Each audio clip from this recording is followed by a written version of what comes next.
O governo Lula estabelece parceria com o app LGBT para acesso a testes de HIV. O governo Lula firmou uma parceria com o Grindr, um popular aplicativo de relacionamento LGBTQIA+, para facilitar o acesso a usuários a testes rápidos de HIV. A iniciativa é promovida pela Secretaria Nacional dos Direitos das Pessoas LGBTQIA+, que integra o Ministério dos Direitos Humanos em colaboração com o Ministério da Saúde. Através dessa parceria, o Grindr usará a tecnologia de geolocalização para direcionar os usuários a locais onde possam realizar os testes de HIV. Além disso, o app incluirá informações sobre casas de acolhimento para pessoas LGBT e em situações de vulnerabilidade. O Grindr é amplamente utilizado por homossexuais, bissexuais, transexuais e pessoas queer, aquelas que não se identificam com nenhum gênero específico, e é um dos principais meios de relacionamento dentro desta comunidade. Em outra ação conjunta com o governo, o Grindr passou a disponibilizar, desde 15 de novembro, uma nova funcionalidade que permite aos usuários denunciar violações de direitos por meio do Disque 100 em um canal com o Ministério dos Direitos Humanos. Bom, esse app é muito popular aqui nos Estados Unidos, ele se chama Grindr, é usado pela comunidade LGBT já há algum tempo, e é um app que, de certa forma, novo no Brasil, entre aspas, mas que é muito popular entre a comunidade e faz com que o monitoramento das pessoas que usam esse app, os bissexuais, homossexuais e transgêneros que usam o app, podem ter uma forma, até de certa forma curiosa, de ajudar a diminuir a quantidade de infecções ou de fazer com que as pessoas tenham tratamento e façam seus exames periódicos com a questão do HIV. Eu vejo o uso desse app, já que ele existe e pode trazer alguns benefícios, eu acho que esse uso do app é bem, vamos dizer assim, é uma vantagem a mais para poder manter a comunidade LGBT dentro do escopo de visualização, para que as pessoas possam controlar o que está acontecendo com eles e incentivar com que a comunidade se trate com mais facilidade, né, Max? Eu acredito que todo meio desenvolvido para melhorar a qualidade de vida relacionada à saúde de qualquer pessoa é bem-vindo. A gente sabe que não é generalizado o que eu vou dizer, não é todo mundo que tem esse comportamento, mas independente da opção ou da sexualidade de cada um, homem, mulher, transgênero, homossexual, a gente sabe que existe aqueles que não tem apenas um parceiro, né? Existe marido, casamento entre homem e mulher, que o cara ou a mulher tem mais de um parceiro, termina cometendo as traições, ou até alguns concordam com ter um relacionamento aberto, e isso traz um risco para a saúde deste grupo familiar. E esse posicionamento de disponibilizar um aplicativo para o segmento LGBT, né, ele dá uma oportunidade para que essas pessoas também se cuidem, né, busque mais meio de se prevenir, evitando pegar a doença ou até transmiti-la, né? Mas isso também vai muito da consciência de cada ser humano, independente das oportunidades de prevenção e de cuidados médicos para aqueles que já estão infectados, vai muito da conscientização de cada um. O ser humano, ele tem essa capacidade de se preservar e preservar terceiros, e existe aqueles que é uma minoria, praticamente a gente quase não vê falar, mas sabe o que acontece, daqueles que têm algum tipo de doença e terminam escondendo essa doença e terminam repassando essa doença como forma até de vingança contra pessoas ou contra um segmento da sociedade. O bom seria se cada um tivesse seu próprio parceiro, né? E não correr esse risco de estar se infectando ou transmitindo doença para terceiros. Mas o governo está disponibilizando e é uma oportunidade para quem tem essa prática sexual ativa e, às vezes, até com mais de uma pessoa, possa ter um aplicativo, ter uma opção a mais para se cuidarem e preservar suas próprias vidas. Existem muitas avaliações que são avaliações religiosas, avaliações clínicas, avaliações políticas quanto à questão da comunidade LGBT. Mas o que a gente tem que fazer a análise aqui é o seguinte: o sexo entre homens vai continuar acontecendo, entre homens e mulheres do mesmo sexo vai continuar acontecendo. Isso não vai terminar simplesmente porque alguém tem uma ideologia ou pensa diferente. Se alguns dos riscos desses contatos sexuais são maiores ou menores, ou tem uma evidência maior entre um grupo de LGBT, ou seja, acaba se transformando num grupo de risco, e tem um app que pode ajudar a fazer com que o grupo tenha um contato, uma conexão maior entre eles, e possa também ter uma forma de fazer com que eles tenham mais consciência da sua saúde, do seu status, de como eles vivem e de como eles podem viver, cuidando da sua saúde, porque quando se cuida da própria saúde, você também cuida da saúde de outras pessoas. E com isso, a comunidade fica salva e a população, de uma forma geral, também fica salva, porque você se cuida, você cuida do seu parceiro cuida de si mesmo e acaba cuidando das pessoas ao seu redor. Então, eu acho que é uma atitude válida, uma das poucas decisões que o governo do PT toma de forma correta e absolutamente louvável, e tem que se dar a César o que é de César, né? Vamos com a nossa próxima matéria? Ô, Regi. Oi, pode falar. Só um dado adicional sobre esse tema. Uhum. Tem uma matéria publicada na revista Exame que traz a seguinte informação: homossexuais apresentam 20 vezes mais chances de contrair HIV, e por isso a Organização Mundial da Saúde elaborou primeira vez uma lista de diretrizes para tratamento e a prevenção desse vírus entre gays e transexuais. Ou seja, a gente estava falando da questão da transgênero aqui, essa disponibilidade do aplicativo, mas a própria OMS afirma que esse segmento tem chance 20 vezes mais de contrair doenças, né? No sentido, doenças sexuais.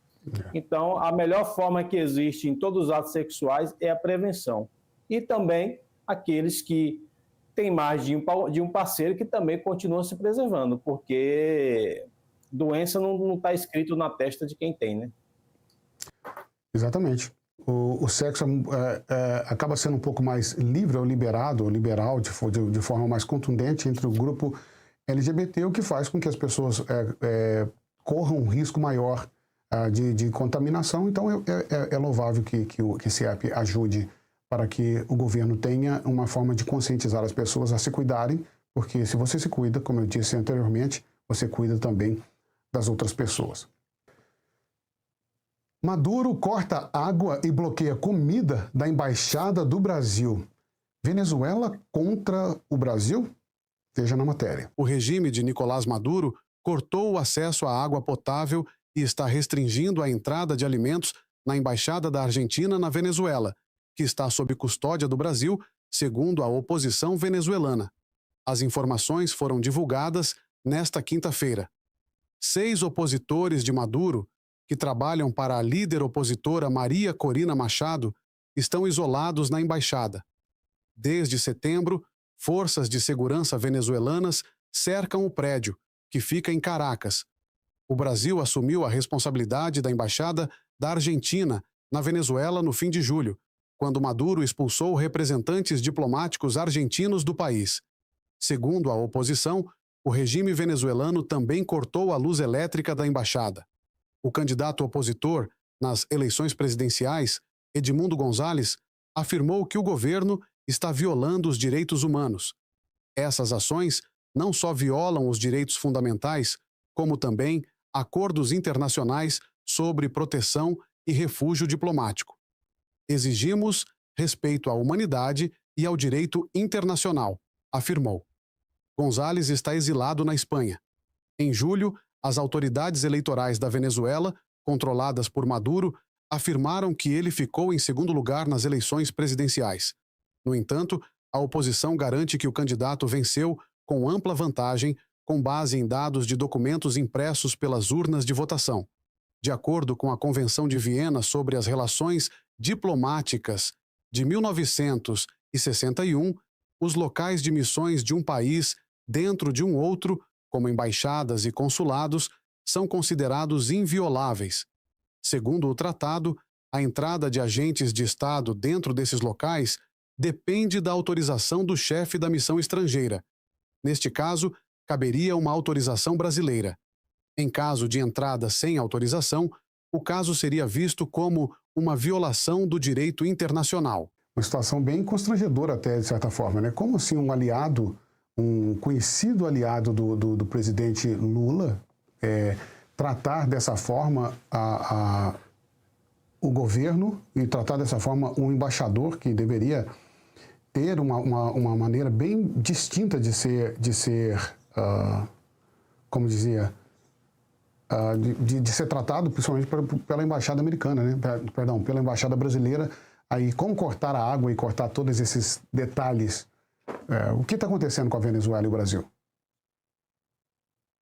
Na verdade, o Brasil se encarregou de cuidar da embaixada da Venezuela, como se fosse proteger a embaixada da Venezuela, uma promessa, né, de proteção a quem ali ainda estavam, inclusive os políticos envolvidos na última campanha e que são oposição a Maduro.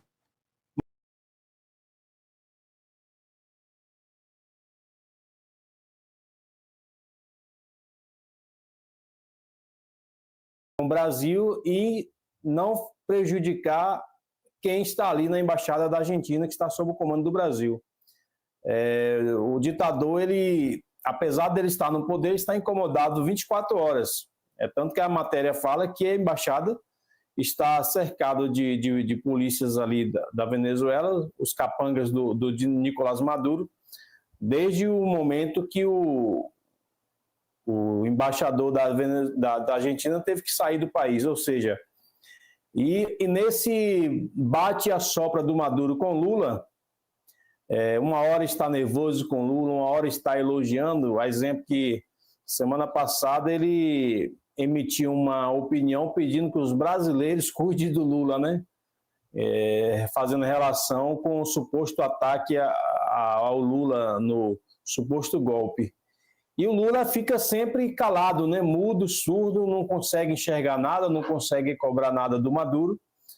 Vendo essa prática do Maduro, chegando ao ponto agora de cortar a energia, a alimentação e a água da embaixada, onde está sob os cuidados de brasileiros também que estão ali preservando aquele local. O que seria isso, eu Maduro? acho que o Maduro ele não vai parar esses ataques enquanto ele não sofrer as consequências que deve sofrer.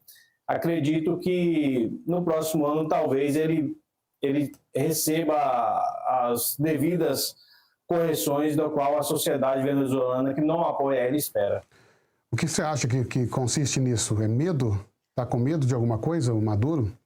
Aparentemente, o que passa na nossa mente é que ele está com medo de alguma coisa, né? Mas é um medo que ele continua colocando os ânimos e ferindo pessoas, né?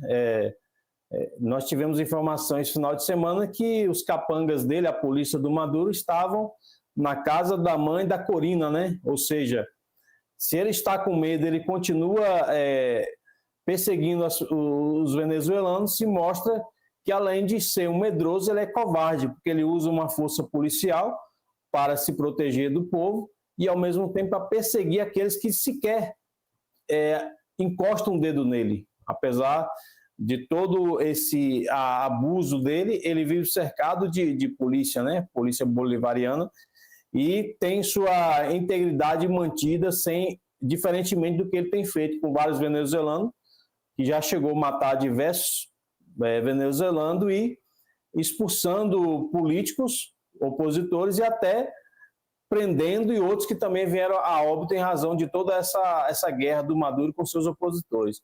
Eu acho que o Brasil deveria se posicionar de fato contra todos esses abusos, mas hoje nós temos aí um presidente que é comunista, tem as mesmas ideologias e aquele que diz que precisa se criar narrativa para vencer a opinião daqueles que divergem contra aquele que eles pensam, né? Vamos aguardar o desenrolar da situação e ver o que vai acontecer no próximo ano com a chegada aí do novo presidente americano. É engraçado porque quando eu estava falando sobre medo, eu também estava querendo dizer que não só o Maduro tem medo de alguma coisa, mas o Lula também está com um pouco de medo, está bem com medo do Maduro por não reagir em absolutamente nada, né?